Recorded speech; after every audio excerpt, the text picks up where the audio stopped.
no tengo trabajos publicados como guionista, aunque he escrito algunas cosas, pero sí me involucro en el trabajo de los guionistas y los molesto bastante. Perfecto.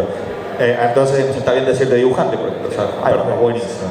Tengo acá un machetito acerca de las cosas que estuvo trabajando, pero vamos a focalizar más que nada en su último tiempo, en su obra contemporánea, que es más bien, digamos, tirando, digamos, más a lo autoral. Vamos a explicar bien qué es cada cosa, porque para la gente que desconoce cómo es trabajar en el exterior, digamos, para el mercado estadounidense más que nada, aunque también trabajaste para Francia, ¿verdad? Para Soleil, ¿puede ser? Ahí va, buenísimo. Vamos a hacer entonces, él nos va a contar, digamos, nos va a hacer un pequeño preámbulo acerca de cómo es el mercado estadounidense y qué implica trabajar a nivel autoral dentro de un mercado así tan grande, ¿no? Mientras tanto, cabe recordar, digamos, que bueno, ha trabajado tanto para las denominadas Big Two, o sea, Marvel Comics y DC Comics. Marvel propiedad, por ejemplo, de Wolverine, de los X-Men, de Hulk, de Punisher, todos personajes que él justamente ha dibujado. Y en DC, bueno, DC es la propietaria de Batman, la propietaria de Superman, de Mujer Maravilla, etcétera, etcétera. En DC específicamente, ¿qué estuviste trabajando? En DC estuve trabajando, hice algunas cositas del universo DC, pero menores, algunas portadas, pero donde más tiempo estuve fue en Vértigo. Sí, que hice Northlanders y hice un trabajo autoral de Names con Milligan. Básicamente eso es lo que más hice. Vamos a mostrar la portada de la recopilación, digamos, de la miniserie. O sea, salió, este es un TPB, ¿verdad? Sí. Escrita por Peter Milligan, es un guionista británico de los conocidos como la nueva ola británica de finales de los 80, principios de los 90. De los que mero dieron inicio a Vértigo. Exactamente. O sea, gracias a la editora Karen Berger, digamos, de DC Comics, se funda un subsello dedicado, digamos, a otras temáticas, por fuera de lo que es el género de superhéroes. Y ahí Karen Berger contrata y llama a toda una serie, digamos, de grandes guionistas británicos, y entre ellos está Peter Milligan. Con el tiempo, Peter Milligan, digamos, se fue yendo y viniendo de Vértigo, laburando, digamos, de hecho ahora están trabajando juntos en Image, ya vamos a llegar a esa parte. ¿Trabajaron juntos? ¿O vas a volver a trabajar? Buenísimo. Y bueno, justamente The Names fue una de las últimas cosas que estuvo haciendo ¿Volviste a Vértigo después de The Names? ¿Volviste a Vértigo después de The Names? No, lo último que hice para Vértigo. Bueno, buenísimo.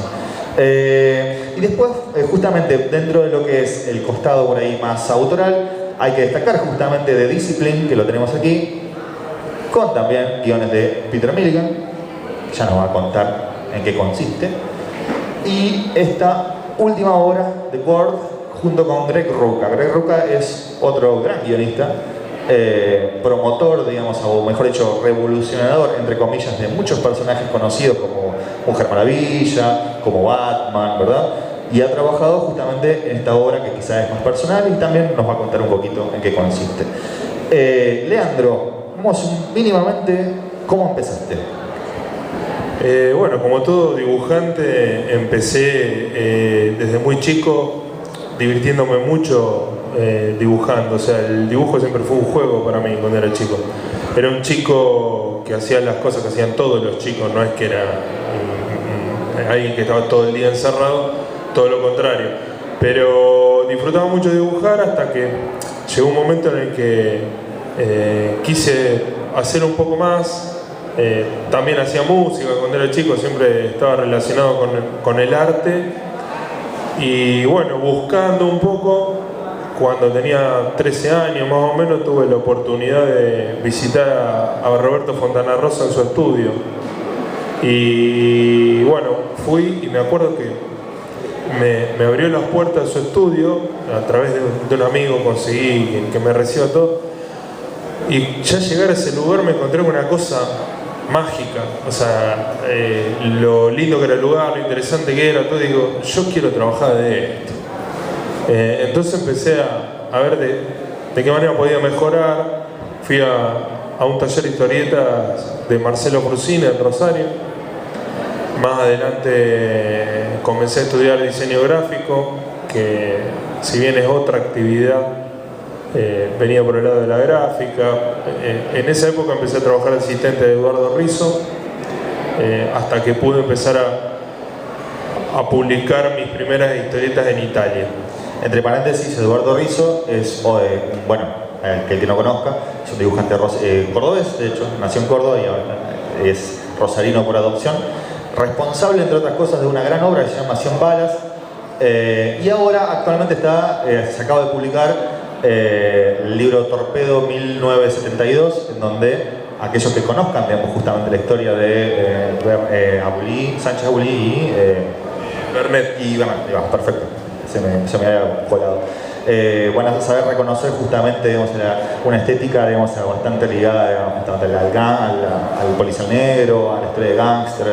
Bueno, en fin, Rizzo es uno de los grandes referentes, digamos, de la historieta argentina. Y entre otras cosas, bueno, vos trabajaste justamente como asistente.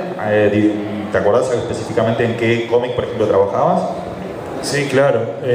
Trabajé en lo que fue Boy Vampiro, tuvo diferentes nombres esa historia. Cuando yo la empezamos a producir, que la hacíamos para Italia, se llamaba No Name, después Boy Vampiro, creo que tuvo 2 o 3 nombres, después hicimos Borderline, Chicanos, y pasa que son sagas largas. La de Boy Vampiro no sé cuántas páginas son, pero trabajé bastante. Sí, aparte, trabajando para el mercado italiano, o sea, trabajas de manera serial ad infinitum hasta que la historia... Sí, yo trabajé 2 años y pico con Eduardo y producimos mucho, o sea, si bien no fue tanto tiempo, produjimos mucho en relativamente poco tiempo. Ahí va. ¿Y cuándo fue que pegaste el salto a decir, bueno, ok, quiero trabajar, quiero acordarme solo, quiero de ahora en más mando yo? ¿Y cómo fue la inserción, digamos, o sea, mejor dicho, de ese despegue que haces de Rizzo como asistente y el comienzo del trabajo autoral propiamente dicho? Sí, es un proceso natural y que yo recomiendo a aquellos que quieran dedicarse a dibujar profesionalmente, porque el trabajar de asistente es lo que marca la diferencia de dibujar por placer en los ratos libres que tenemos a hacerlo como un oficio, es donde se adquiere el oficio. Yo me acuerdo que cuando yo empecé a trabajar como asistente, al principio era la excitación de trabajar con alguien a quien yo admiraba desde chico, porque Eduardo publicaba en Columba, yo leía historietas de él cuando yo era chico. Entonces yo estaba al lado de un tipo que yo admiraba mucho, del cual iba a aprender mucho. Entonces era muy motivante eso. Pero me acuerdo que al poco tiempo, o sea, de poder trabajar 1 hora, 2 horas, un día del fin de semana, cuando podía, cuando hacía mis cosas, a trabajar todos los días, 4 horas. Me acuerdo cuando empecé a ir días que por ahí no tenía ganas de dibujar, bueno, de repente te encontrás que el laburo lo tenés que hacer igual, y es un trabajo. Te profesionalizás, es algo que lo recomiendo mucho. Llegó un momento que tuve la oportunidad de hacer mis primeros trabajos para Italia, y bueno, empecé a hacer algunas cosas, y Eduardo en esa época trabajaba para Italia, para Francia, para Europa en general, y fue cuando empezamos a mirar hacia Estados Unidos y empezamos a viajar juntos. Yo ya no trabajaba más con él, yo ya hacía mis cosas, y empezamos a tocar puertas en una época en la cual tenía algo de disparate planear eso. No, en serio. ¿En qué sentido? No, porque, a ver, no existía internet, por lo menos no estaba masivizado, o sea, yo no sabía lo que era internet todavía. Y empezamos a viajar, y viajábamos, no sabíamos el movimiento de las convenciones, si bien, claro, ya se hacían, pero íbamos a las editoriales y a golpear las puertas, y teníamos una cita así como quien busca trabajo, y los editores no sabían de qué se trataba esa reunión. Y yo en esa época era muy joven, yo tenía 22, 23 años, mi trabajo era muy verde, le faltaba madurar mucho, pero a mí me llamaba la atención porque iba con Eduardo, que yo lo admiraba mucho, era un tipo reconocido en toda Europa, y en ese momento muchos editores no les querían dar trabajo, no les interesaba el trabajo, no lo entendían. Pero cuando hubo editores que le dieron trabajo, que vieron la posibilidad, dado que se dio en un momento en el que se abrió también el mercado, que se empezaron a ver cosas nuevas, y ahí fue cuando, en el caso de él, tuvo la oportunidad de hacer 100 balas y trabajos que tuvieron tanto éxito, y se empezó a abrir un poco más la cosa. Y bueno, a partir de ahí que tuve mis primeras oportunidades, trabajé un tiempo, y bueno, las cosas se fueron dando solas a lo largo del tiempo, ¿no? Entiendo. Cuando empezás a trabajar, por ejemplo, como a vos, por ejemplo, DC o Marvel, te contrataron bajo el sistema clásico, digamos, de 2 años, una cosa por el estilo, o tenías un contrato de exclusividad? ¿Cómo empezaste a afianzarte o a afianzar la relación, digamos, con los editores en esas 2 grandes editoriales? No, el contrato de exclusividad no tuve nunca, pero porque también tenía o sea, iba haciendo diferentes cosas con los dos, o sea, eran bastante inquietos. En un momento que, por ejemplo, venía de muchos años de dibujar Punisher, cuando me ofrecen uno, me salió la oportunidad de hacer algo para Wildstorm, que era totalmente nuevo, o sea, yo ya tenía ganas de hacer algo de autor. Y si bien no era algo de autor, era algo que no se había hecho tanto, entonces tenía ganas de buscar eso. Me vuelven a ofrecer Punisher y no podía hacer las dos cosas a la vez. Entonces, es una carrera muy inestable esta, en la que vas viendo las oportunidades que tenés. Hay dibujantes que por ahí pueden hacer más de una cosa a la vez, no es mi caso. Entonces, cuando te salió una oportunidad, tenía que decir que no a otra. ¿Y vos mismo como autor trabajás con asistente o empezaste a trabajar o siempre por tu cuenta? No, trabajé con asistente, trabajé solo. Lo que pasa es que también estuve viviendo en Barcelona un tiempo, entonces me mudaba, o sea, siempre fue bastante irregular mi carrera. Entiendo. Pero bueno, como lo que te decía antes, de que quería, un momento en el que buscaba que quería hacer algo distinto. Entiendo. Siempre quise, yo soy de una generación que empezó a leer historietas a través de Columba. Por ahí los más jóvenes, no sé si conocen lo que fue Columba, pero fue una editorial que producía muchísimo acá en Argentina y que nos daba la oportunidad a todos de leer muy buenas historias, dibujadas por buenos dibujantes, escrita por buenos escritores, y eran cosas inéditas, o sea, salían ahí y no, a veces eran adaptaciones de otras cosas, pero era todo inédito, y era ese vértigo que me producía a mí de ver una cosa nueva. Entonces, siempre tuve la inquietud de tratar de hacer algo que genere eso, que el lector vaya a buscar algo que no sabe qué va a pasar. Entonces, de hacía un tiempo que venía buscando de tratar de hacer algo de eso, no sabía cómo. Y de a poco se fueron dando las oportunidades.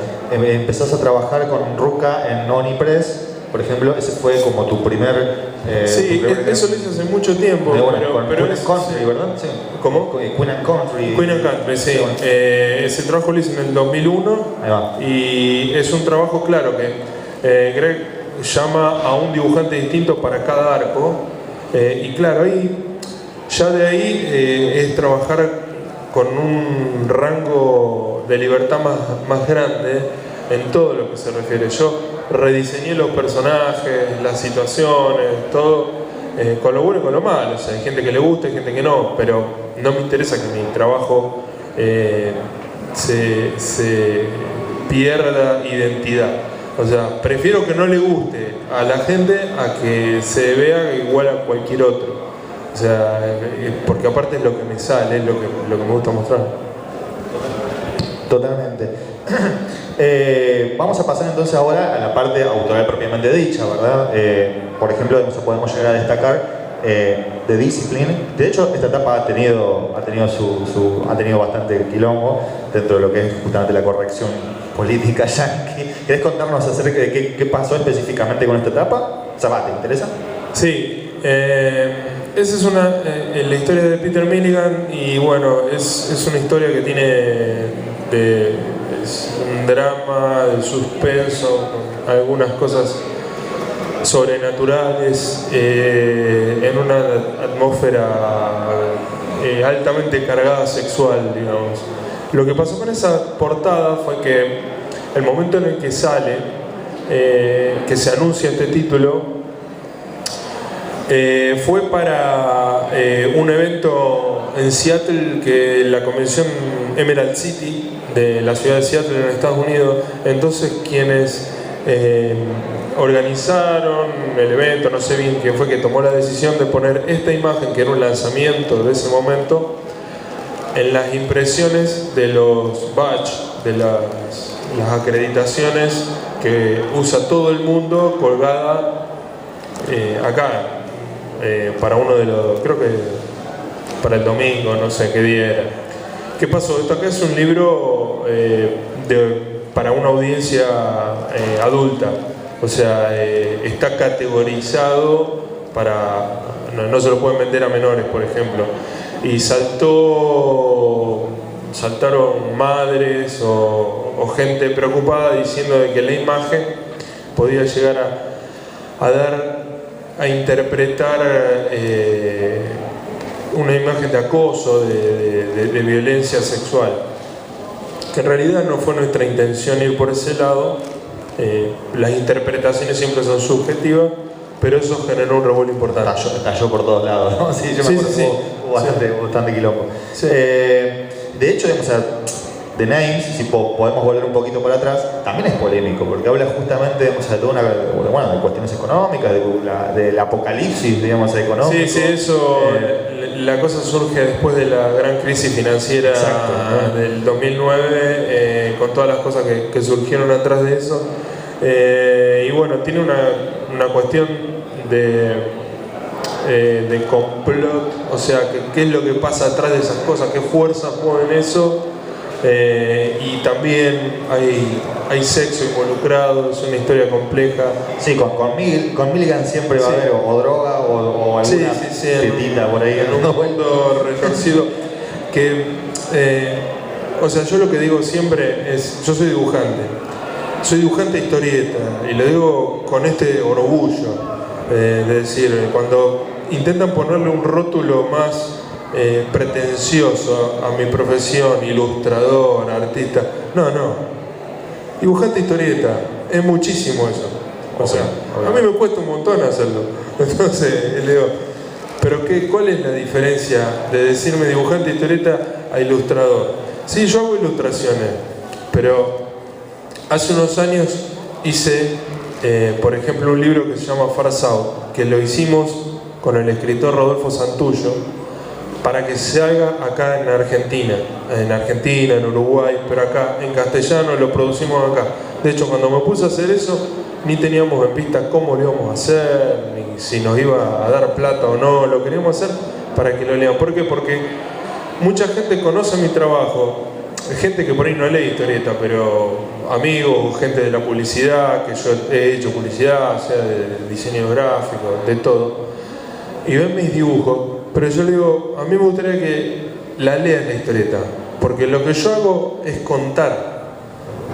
O sea, mi trabajo pasa por ahí. Vos podés ver mi dibujo, te pueden gustar o no, pero a mí me interesa que vos la leas, porque es donde está la magia, o donde está la diferencia artística que hacemos los dibujantes de historieta. Es como una película, es lo mismo. El trabajo se parece más al de un director de cine que al de un ilustrador, aunque lo seamos. Pero ahí insisto, o sea, si yo, por ejemplo, tengo que describir qué hacemos, somos contadores de historia, contamos una historia. No es lo mismo ver el dibujo, porque el dibujo de por sí, puede haber dibujos que sean dos trazos, pero en el contexto te puede contar un montón de cosas que si no lees la historia te lo estás perdiendo. Entonces, cuando dice eso, dice para que quienes conocían el dibujo mío, o por una imagen de Facebook, o lo que sea, digo, vos lo tomás aislado y no dice nada. Es la forma en que se cuenta la historia lo que le da la gracia. Es por eso que a mí me gusta contar una historia de principio a fin, por ejemplo. Ver un libro completo de cómo empieza, cómo termina, es como ver una película. De eso se trata mi trabajo. De hecho, por ejemplo, para el mercado estadounidense siempre trabajaste en formatos, por ejemplo, seriados, con la estructura de cliffhanger, ¿verdad? Con miniseries. Far South, por ejemplo, es una historia autoconclusiva, ya más cerrada y autocontenida, ¿verdad? ¿Qué diferencia por ahí encontrás entre la estructura por ahí más de folletín, digamos, que digamos, las series y las miniseries vienen se derivan de esos costados? ¿Y qué diferencia encontrás a nivel visual de cómo podés vos abordar el laburo, digamos, cuando se trata de, por ejemplo, de algo como Far South? Bueno, Far South puntualmente, honestamente, nació como un juego. Fue en el momento que yo ya no tenía bien en claro qué quería hacer algo de autor, pero no sabía cómo llevarlo a cabo. Entonces llamé a Rodolfo, que es un tipo que admiro y que aparte tengo muy buena, o sea, ahora tenemos una gran amistad, pero en su momento le dije que quería hacer algo con él y arrancó dándome la primera de las historias de Far South, que es de 8 páginas, y dije, bueno, vamos a divertirnos, o sea, divirtámonos. De hecho, terminé la historia y lo que hice, o sea, mientras le iba dibujando, le digo, antes que me preguntaba si escribía, ya le digo, che, y si hacemos tal cosa, y si hacemos tal otro, lo vamos llevando por un lado, metemos tal personaje, teníamos una sintonía bárbara. Terminaba de hacer una historia y también para divertirme quería hacer una imagen de cada una de las historias, como una portada. La consigna que me puse fue hacerlas en un rato, esas imágenes. O sea, salir de la ilustración, cuando tengo que hacer una ilustración de una portada que por ahí es más calculada, me lleva mucho tiempo, todo, no, yo quería que sea más tipo una pintura, lo que me salga en el momento y que me lleve un rato. Entonces en un rato hacía un dibujo, una pintura a color que quede como quede. Y esas portadas ilustran cada una de las pequeñas historias dentro de Far South. Pero a lo que iba era que buscamos esa cosa impresionista. Yo no busco la perfección en el dibujo. Yo no quiero que mi dibujo me digan, pero una cara no es así. No, a mí no me importa. O sea, dibujar algo como es, que se parezca a la realidad, es un ejercicio, pero es más fácil que reinterpretarlo, que es lo que quiero. Yo creo que se vea como un dibujo, que quizá que sea imperfecto, todo, pero quiero que el que lo lee se divierta viendo un dibujo. O sea, si quiero que se vea como una foto, saco una foto. Totalmente. Justamente mencionabas a Rodolfo, que es una de las personas también más colaborativas que existen. O sea, como le puedo decir, bueno, ahora quiero dibujar un ovni dentro de una historia de vampiro, y el tipo, buenísimo. Y justamente con este tema de la colaboración, entre la relación entre guionista y dibujante, que es una especie como de matrimonio, de tira y afloje, de consensos, de propuestas, digamos, de acercamientos y diálogos, ¿cómo ves vos la diferencia, por ejemplo, de trabajar con un guionista tan sórdido incluso como Milligan y alguien como Rucka, digamos, que también tiene su método y también tiene su forma, digamos, de laburar completamente distinta? ¿Cómo fue laburar, por ejemplo, con The Old Guard? Sí, con cada escritor la mecánica es absolutamente diferente y está impuesta, como son todas las relaciones humanas. Por ejemplo, yo con Peter tengo mucha ida y vuelta, incluso yo a veces hablo más de lo que debería, porque por ahí le digo, che, y si haces tal cosa y tal otra, porque siempre fui bastante inquieto y me gusta involucrarme en el cuento de las historias. Y Peter me escucha, algunas cosas las toma, algunas no, a veces no nos ponemos de acuerdo, pero igual el trabajo es el del guionista. Con Greg es mucho más, o sea, ya la relación de entrada no me permite mucho eso por cómo es él. Entonces yo no me involucro tanto en eso, pero como este trabajo justamente, y es una de las cosas que tiene el hacer un trabajo de autor, nos permite yo tengo toda la libertad que quiero para desarrollar la visual de este trabajo, de todo punto de vista. Entonces Greg me manda en el número 1 de Diodgar, él me manda un guión de 24 páginas y yo le devuelvo un cómic de 36. Y entonces, viste, pero me dice, pero el cómic va a tener que salir más caro. ¿Y eso es malo? No lo sé. Pero sí, de hecho, el cómic mensual que cuesta en promedio $2.99, el número 1 de Diodgar salía $3.99. No sé si le afectó positivamente o no, pero de repente, o sea, a todos los números yo le agregué más páginas. ¿Pero de qué le agregué más páginas? O sea, porque de la forma que yo tengo de contar, yo lo he extendido mucho más. O sea, Greg es un escritor que cuenta con mucho lujo de detalles, cuestiones que tienen que ver con el espionaje, las armas, la cuestión militar, las escenografías. Entonces, yo quiero contarlo también eso, y necesito un espacio, y contarlo a mi manera, y a veces ese espacio era necesario, entonces tiene otro ritmo. Y bueno, quedó un libro mucho más largo de lo que estaba pensado originalmente, y va a seguir así. Recién arranca. Va a haber segunda parte, va a haber un segundo sí, volumen. sí, de hecho este es el primer volumen, que se llama Abriendo Fuego. O sea, es una historia de inmortales. Eso es otro de los temas. Hay mucho desarrollo de lo que es, o sea, como es una historia de inmortales, hay mucho flashback en el tiempo. O sea, a mí me encanta dibujar eso. Es una historia también del mundo espionaje actual, entonces hay cambios constantes de locación, y cuando hay un cambio de locación, a mí me gusta mucho documentarme, mostrar bien eso, tomarme tiempo para que se vea, para la atmósfera de eso, y eso necesita un espacio. Entonces, bueno, lo usamos, y lo usamos a nivel dramático, que colabore para la historia, ¿no? Es la idea, y bueno, así estamos con eso.